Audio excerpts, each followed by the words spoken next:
In this video, I'm gonna teach you how to do Uber Eats Shop and Pay. It's a very quick and easy process, so make sure to follow along. In this video, I'm gonna give you easy to follow instructions on how to properly do Uber Eats Shop and Pay, where you will be able to go over to a grocery store, get all of the items, and make the delivery. So you will be able to do the shopping and paying for your customer in store.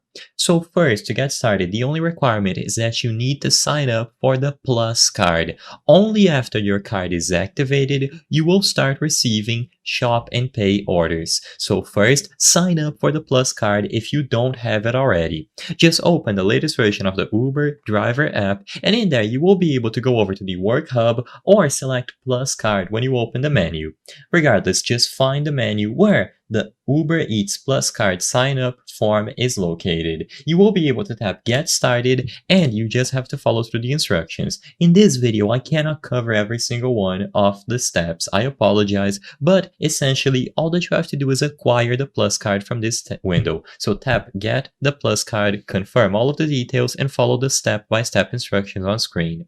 Once the card has been properly activated, when you go online on Uber Eats and you start receiving orders, some of them are going to have this little shop and pay icon. If you receive any of these orders, you will be able to accept them, and like I described, you will be able to go over to the store where you need to acquire the items, pay for the items with the card, and then make the delivery. It's as simple as that, and the only requirement is to get the Plus card. So make sure that you have it active, and you will start receiving shop and pay orders automatically. You will have to carefully review the order details in the shopping list, choose a specific item on the store, and scan the QR code, or rather the barcode, on each item.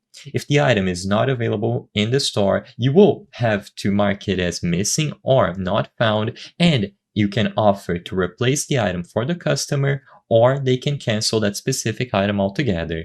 Just follow the shopping list and you will be good to go. I hope I was able to help you on how to do Uber Eats Shop and Pay. If this video helped you, please be sure to leave a like and subscribe for more very easy tips. Thank you for watching.